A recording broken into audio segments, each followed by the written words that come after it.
आर्टिक्युलेटेड बस सेवा सुरू करणारे नागपूर हे देशातील पहिलं शहर ठरणार आहे। केंद्रीय मंत्री नितीन गडकरी यांनी या बस सेवेसाठी नागपूर शहराची निवड केली आहे।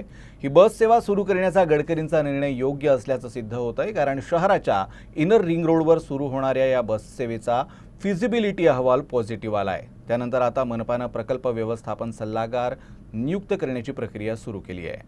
येत्या काही दिवसात नागपूरकर बसमध्ये विमानासारखी सेवा अनुभवताना दिसतील। शहरातील आर्टिक्युलेटेड बस सेवेचा प्रोजेक्ट फिजिबिलिटी अहवाल पॉझिटिव्ह आला आहे। त्यामुळे नागपूर मनपाने आता डिटेल प्रोजेक्ट रिपोर्ट तयार केला आहे। देशात पहिल्यांदाच नागपुरात आर्टिक्युलेटेड बस सेवा सुरू करण्याची प्रक्रिया सुरू होते आहे। मनपा आयुक्त डॉक्टर अभिजित चौधरी यांनी या बस सेवेची वैशिष्ट्ये आणि नागरिकांना या बस सेवेचा कसा फायदा होईल याबाबत माहिती दिली। माननीय केंद्रीय मंत्री श्री नितिन जी गडकरी इनके निर्देश के अनुसार हमने जो एक इनर रिंग रोड है नागपुर के, वहाँ पे एक कंटिन्यूस जो फ्लैश चार्जर बेस्ड अपनी एक आर्टिकुलेटेड बस सिस्टम जो होती है, जिसमें ई बसेस होती है जो रनिंग होते हुए फ्लैश चार्जर के थ्रू उसकी चार्जिंग की जाती है। वो एक सिस्टम का हमने फिजिबिलिटी रिपोर्ट तैयार करवाया था। उसका एक ड्राफ्ट डीपीआर हमने सबमिट किया था सेंट्रल गवर्नमेंट को।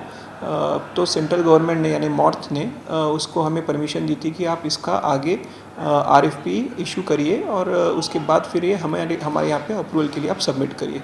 उसके अनुसार वो प्रोजेक्ट जो है वो उसका डीपीआर हमारा तैयार हो गया है, जो अगले हफ्ते अभी हम ये करने वाले हैं, पब्लिश करने वाले हैं। इसमें अपेक्षित ऐसा है कि अपना 42 किलोमीटर्स का जो पूरा रिंग रोड है उसमें ये बसेस चलेंगी। उसकी पीक आवर्स में एवरी 15 मिनट्स की फ्रीक्वेंसी रहेगी और दोपहर में नॉन पीक आवर्स में एवरी 30 मिनट्स ये बसेस रन होंगी। अराउंड 18 मीटर्स की इसकी लेंथ होगी, 130 पैसेंजर्स की क्षमता होगी और काफ़ी स्टेट ऑफ द आर्ट जो होते हैं, यानी जो इंटरनेशनल लेवल की उसमें फैसिलिटीज़ प्रोवाइड की जाती है वो इस बसेस में प्रोवाइड की जाएंगी। ऐसे हमने आरएफपी अभी ये पूरा ड्राफ्ट किया है। ये एक बार हमारा टेंडर फाइनलाइज होने के बाद है वापस हम सेंट्रल गवर्नमेंट को आगे की प्रोसेस के लिए एक अप्रूवल के लिए हम सबमिट करेंगे। ही बस सेवा सुरू करण्यासाठी नागपूर हे योग्य शहर आहे।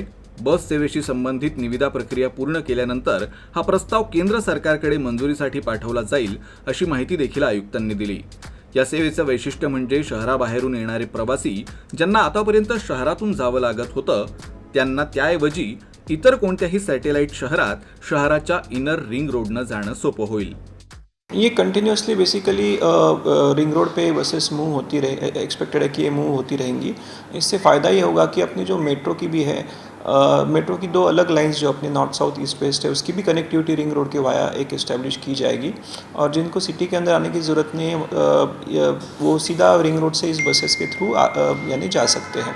देशात पहिल्यांदाच आर्टिक्युलेटेड बस सेवा सुरू होत असल्यानं ती विशेषतः भारतीय स्थितीनुसार डिझाइन केली जाणार आहे। अपने देश में अभी तक ऐसी जो है सिस्टम एस्टैब्लिश नहीं की गई है, तो हमने जो अभी टेक्निकल स्पेसिफिकेशंस डाले हैं वो इसमें लो फ्लोर बसेस जो है, क्योंकि अपना जो रिंग रोड बना हुआ है वो quality of road is very good. तो लो फ्लोर बसेस है जिसमें पैसेंजर्स को चढ़ना उतरना आसान होता है, ऐसी बसेस होंगी और काफ़ी जैसे मैंने बताया कि जो एक इंटरनेशनल लेवल की जो एक फैसिलिटीज़ जो बसेस में प्रोवाइड की जाती है उस प्रकार की फैसिलिटीज़ इसमें प्रोवाइड की जाएंगी। या सेवेशी संबंधित बनवण्यात आलेल्या प्रकल्पानुसार नागपुरात 33 आर्टिक्युलेटेड बसेस धावतील।